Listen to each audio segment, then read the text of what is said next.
Menteri Koordinator Bidang Pembangunan Manusia dan Kebudayaan Menko PMK Muhadjir Effendi menyatakan bahwa angka kasus stunting atau gagal tumbuh pada anak balita akibat kekurangan gizi kronis diperkirakan meningkat karena pandemi COVID-19.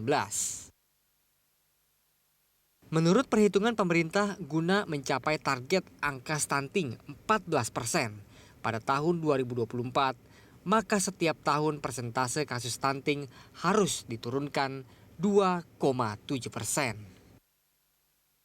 Sebagaimana kita ketahui bahwa angka stunting kita masih relatif tinggi, yaitu 27,6% tahun 2019, dan diperkirakan pada tahun 2020 terjadi penaikan akibat dari wabah COVID-19. Bapak Presiden telah memberikan arahan kepada kami bahwa sampai tahun 2024 nanti angka stunting Indonesia ditargetkan akan turun mendekati angka 14%. Presiden Joko Widodo memerintahkan BKKBN menjadi lembaga yang memimpin upaya untuk mencapai target penurunan angka stunting. Kepala BKKBN Hasto Wardoyo mengatakan, untuk mencapai target penurunan kasus stunting menjadi 14% pada tahun 2024 merupakan tugas menantang. Mengingat dalam 5 tahun terakhir, penurunan kasus stunting per tahun hanya sekitar 1,6%. Stunting adalah kondisi gagal tumbuh pada anak balita akibat kekurangan gizi kronis terutama pada 1000 hari pertama kehidupan. Kondisi itu mempengaruhi tumbuh kembang otak anak serta menyebabkan anak lebih beresiko menderita penyakit kronis setelah dewasa. Tim Liputan, Berita 1, Jakarta.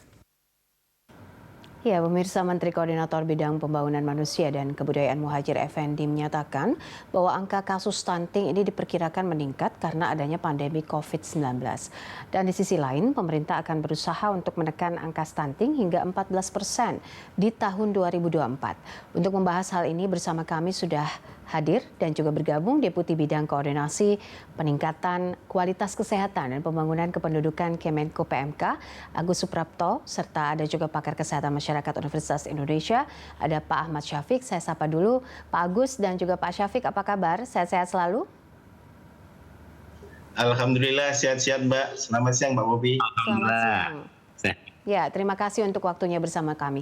Saya ke Pak Agus dulu. Kita sudah dengar pernyataan dari Pak Muhadjir Effendi soal angka dan juga kasus stunting ini, di mana 2019 kalau kita lihat data itu sekitar 27,2%. Dan diperkirakan setelah pandemi ini ada akan meningkat kasusnya. Apakah PMK punya data yang jelas soal angka kasus ini selama 2020 akhir ini?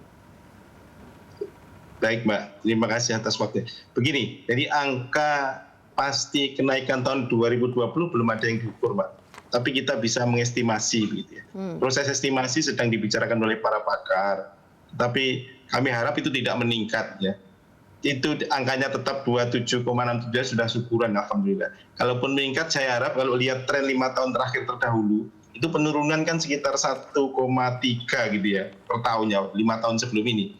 Kalaupun meningkat ya meningkat segitu aja, jangan tinggi-tinggi gitu. Tapi terus terang aja angka pasti kenaikannya kita belum tahu. Tapi dari pengamatan kita di lapangan, di SBD dan sebagainya kemarin itu, saya kira memang ada peningkatan di lapangan kondisi ini karena beberapa hal saya kira. Karena juga angka pertumbuhan ekonomi kita juga tidak setinggi waktu kita bisa menurunkan 3% pada tahun 2019 sampai tahun 2018-2019 kan angka kita sempat turun 3%.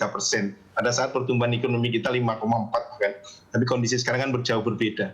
Gitu Mbak, makasih. Oke, baik. Kalau kita lihat data dari WHO sendiri ini kan menempatkan Indonesia menjadi peringkat ketiga begitu ya, dengan prevalensi stunting tertinggi di Asia tahun 2017 begitu.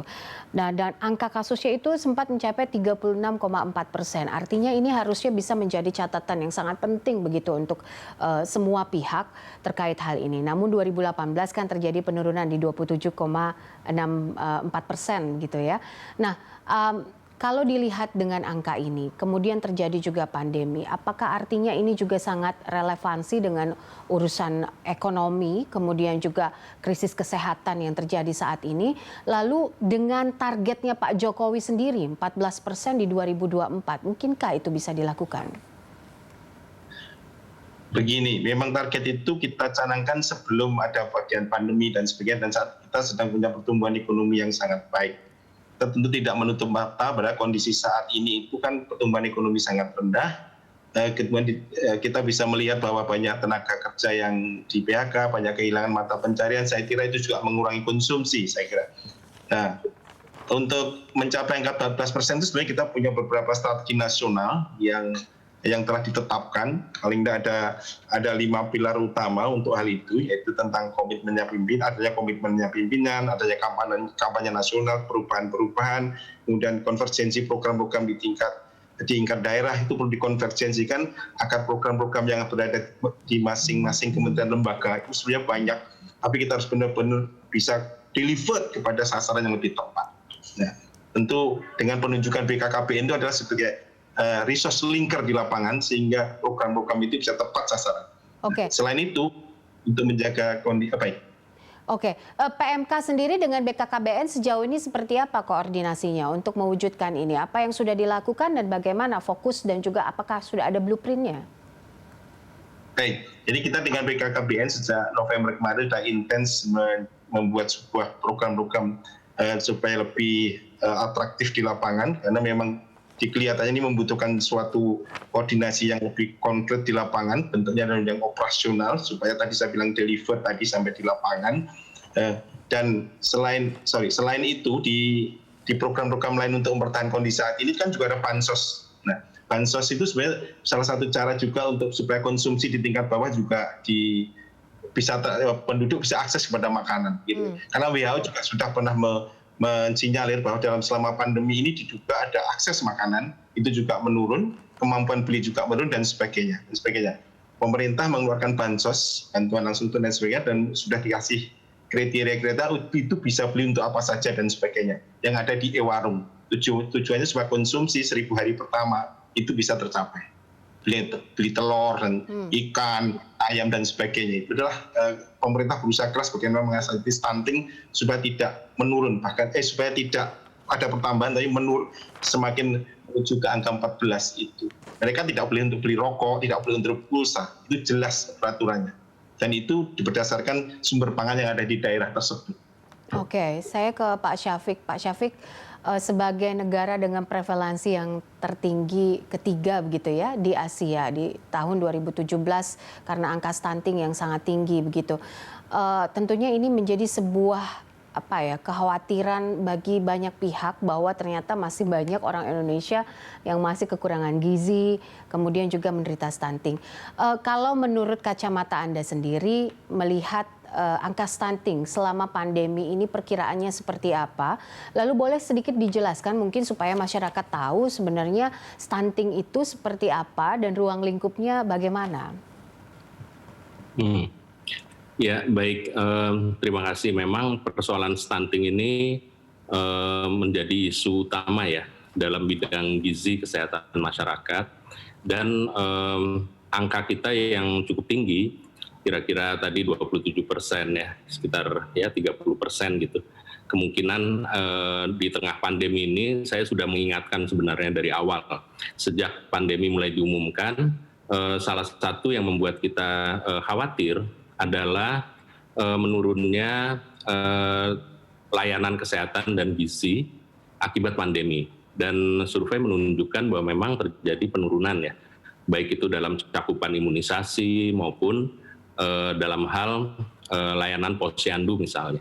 Itu terjadi penurunan yang drastis semenjak bulan April lah mulai turun itu. Nah, dengan berkurangnya layanan kesehatan dan gizi ini di masyarakat tentu juga bisa berdampak. Stunting, kalau kita bicara stunting itu adalah situasi di mana tinggi badan seorang anak menurut umurnya itu ada di bawah standar, gitu ya. Jadi itulah definisi stunting. Nah, kira-kira penyebab langsungnya apa? kalau kita lihat tadi sudah diadres ya masalahnya, misalnya kurangnya asupan zat gizi, ya kurangnya makan, itu penyebab langsungnya. Penyebab langsung berikutnya anak ini infeksi, sakit, ya. Sakit ini tentu salah satu penangkalnya adalah imunisasi ya. Nah, dengan imunisasinya turun, maka kemungkinan angka sakitnya naik, ya. Apalagi mereka juga tidak terlepas dari ancaman pandemi ini, gitu, anak-anak ini, sehingga kemungkinan terjadi peningkatan. Tadi sudah disampaikan, memang betul. Itu ada kemungkinan terjadi peningkatan. Kalau tadi disoroti masalah aspek konsumsi makanan, akses terhadap makanan, ya survei-survei juga menunjukkan bahwa ketahanan pangan turun ya pada saat pandemi, baik karena akses maupun karena pendapatan ya, akses dari segi pendapatan yang berkurang karena ada terjadi peristiwa-peristiwa PHK, kemudian kehilangan kerja, penurunan pendapatan. Ini semua bisa mempengaruhi pendapatan keluarga dalam hal ini sehingga membatasi akses. Nah, studi yang kita lakukan menemukan bahwa salah satu yang dikurangi ketika tidak ada uang untuk membeli makanan gitu ya, itu ternyata berkurangnya keragaman. Jadi keragaman makannya dikurangi gitu ya. Kemudian kualitas makannya gitu. Kualitasnya yang tadinya biasanya bagus ya diturunkan kualitasnya. Yang paling parah adalah kalau sudah dikurangi kuantitasnya juga. Jadi jumlahnya yang masuk sedikit ya. Kalau orang kurang makan, sering sakit, ditambah dengan sering sakit karena gagal imunisasi ya, tidak bisa imunisasi, kan layanannya tutup, jumlah pasien atau jumlah orang yang berkunjung ke puskesmas juga turun drastis ya, kecuali untuk COVID ya. Tapi untuk yang lain itu turun drastis. Nah, di sini dua hal ini adalah penyebab utama kenapa kemungkinan stunting ada peningkatan. Ya menurut saya hal ini target yang tadi ya, target yang 14% itu saya kira kita harus kerja keras lah untuk mengatasi ini. Dan memang masyarakat juga harus punya awareness nih mengenai pentingnya perhatikan gizi anak dalam situasi ini. Baik, Itu, Mbak. baik. 14% apakah ini terlalu optimistis ataukah memang bisa dicapai sementara ada 20 kementerian yang katanya juga akan terlibat di sini. Tapi seberapa efektif ini jangan dijawab dulu, kita akan jeda sebentar pemirsa, tetaplah bersama kami.